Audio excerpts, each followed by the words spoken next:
Hi friends, this is Caitlin and today is day 7 of this October Eve series. Today I'm working with unmounted red rubber stamps from Purple Onion Designs and creating a flat layer scene by layering up a couple stamps and doing some Copic coloring. The easiest way to use the red rubber stamps that I have found is with a clear mounting stamp. I'm pretty sure this is a sheet of the same stuff that the clear stamps are made out of, and it'll stick to the Misti or stamping platform on one side and the red rubber will stick to it on the other side. I'm using the 4x6 size and I do like it, but if I could go back in time, I would have gotten the larger one so I'd have a little more wiggle room on my designs. This first main image that I'm using is the Stacey Yacula pumpkin charm stamp, and it's so cute, but it kind of feels like cheating because it has all of those elements rolled into one stamp already. It makes that scene building really easy. I made masks for the main parts of the image using 2 full stick post-its that I overlapped and then fussy cut. Once I had everything masked off, I went in with this birch tree background and lined it up so that the trees on either side of the pumpkin were relatively even. If you're really concerned about specific placement, you can stamp on an extra piece of clear packaging first to make sure that everything's where you want it to be. I also stamped out this pumpkin time sentiment onto a scrap piece of cardstock because I knew I wanted to die cut it and make it separate from my scene. I love all of Stacey Yacula's designs, but the red rubber that Purple Onion uses is so amazing with how much detail you get and how crisp the lines are. I really wanted to try out a different fall color scheme for this scene, so I started off with a turquoise sky. I used BG 15, 11, and 10 for this, and I'll make sure to list all of the other colors that I've used for this scene as well as the rest of my supplies in the description box below for you. I had to do a little tip-to-tip blending with the 15 and 11 to make sure that that transition was really smooth, but overall creating this ombre effect from the ground up was pretty simple.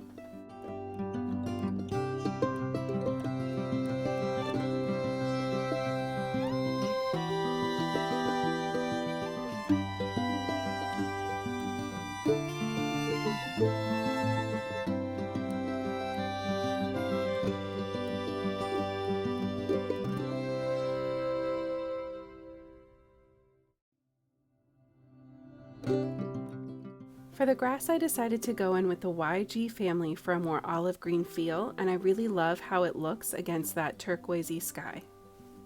I went in with the darker color anywhere that there would be shadow first, so under the pumpkin, under the ladders, those kinds of places, and then I added in some extra lines anywhere where I wanted to break up the large sections of white. Then I went in with my medium color and started pulling out those shadows and filling in even more white space, always keeping in mind that side-to-side motion. Alcohol markers are great because you can remove streaking unlike water-based markers, but it's always best to make it as easy on yourself as you can and stick with the same direction of line when you're blending.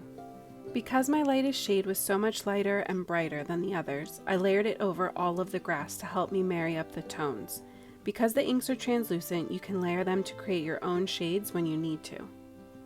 I also went in with the dark and medium markers and created little clusters of grass by flicking the marker in small upward strokes in groups of 2 or 3. This just helps to break up those lines that go all the way across the bottom of the page and kind of create a more unruly and forest floor kind of look. I kept the coloring on these trees really simple and ran the darkest shade all the way down the left side and then over the artist drawn bark lines.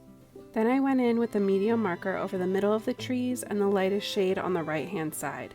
Because I wanted the recipient's eye to focus on the critters and pumpkin most, I wasn't too worried about how detailed the trees looked and let them just kind of fall into the background.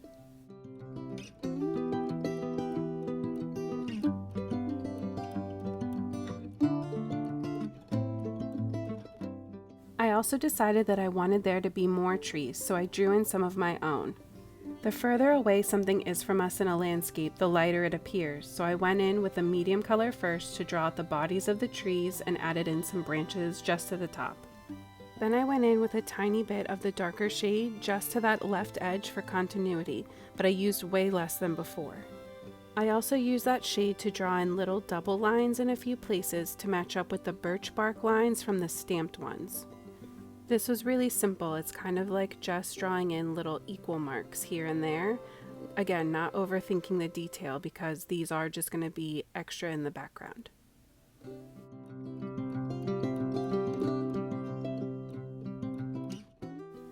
I changed up the undertone of the browns that I was using for the stool and the ladder because even though they're wood, I wanted them to be a different type of wood than the birch trees that we had already drawn in. Because this pumpkin is so large and chunky, I knew that I really wanted to have an extra contrast with him, and so I went with a 4-shade blend instead of a 3. And honestly, I probably could have even fit a 5th in here if I had tried.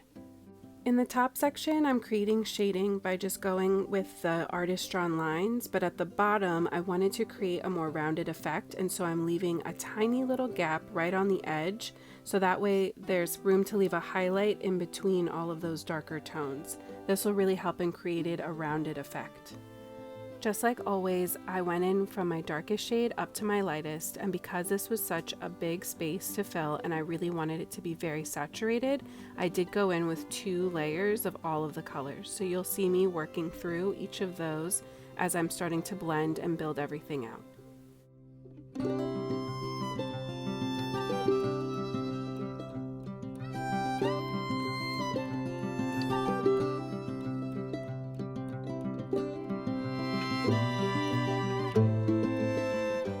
I've seen a lot of other people shade their pumpkins in so that they look so smooth, and I love the way that it looks when other people do it, but I have such a hard time coloring them in that way.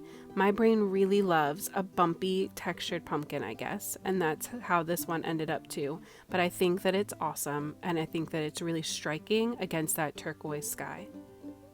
I worked on the main body of the pumpkin first, separately before starting the cutout pieces on the bottom and the top, just because it's easier to get a cleaner blend when you're working with wet, saturated paper, and I didn't want to risk that any of my shades drying out as I was trying to color everything all at once, so I just broke it into sections instead.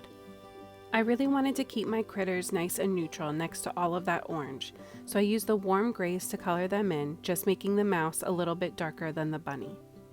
Using a more limited palette like this also helps me to keep the focus more centered.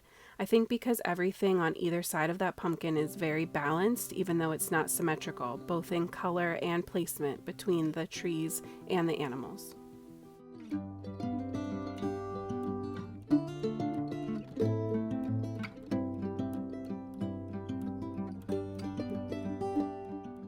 Originally, I had picked out a maroon gingham pattern paper to use under this panel, so I colored the scarves to match that paper. I didn't end up using that paper, but I still love how the red pops in the scene and it helps to keep up with that fall storyline, those really nice maroon red tones with that deep orange. I think it's really lovely.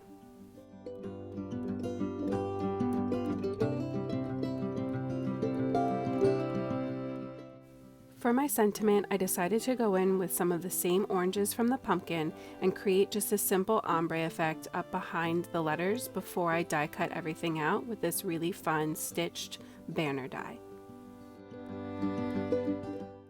I also die cut the main colored scene panel with a stitched rectangle, and when I went to place it on the card base, I decided to put the sentiment underneath instead of overlapping it so that I wasn't covering up everything I had just colored in. The craft cardstock I was using looked just a little too plain behind the colored scene, so I went in with some carved pumpkin oxide ink and stamped this fun dot background just to give it a soft pattern. I've seen other people rant and rave about how oxides behave on craft cardstock, and I really love how this turned out, but I definitely want to play around more with doing blends on the craft because I think it would be really cool. I glued everything down with liquid glue like normal because I needed that extra time to make sure everything was lined up and parallel between my colored scene, my main background, and the sentiment. That's an awful lot of straight lines to try to center up, and we know that is not my strong suit. Then I popped it all onto a white card base and trimmed off a little excess paper from the edge. And that's it. I really appreciate you hanging out with me today for day 7 of our series, and I hope that my voice wasn't too bad. Hopefully I'll be back to normal soon. If you're just joining us, there's a whole playlist of this series on my page that you can catch up on, and make sure you subscribe because we still have a whole week to go. I hope you have a great day and happy crafting.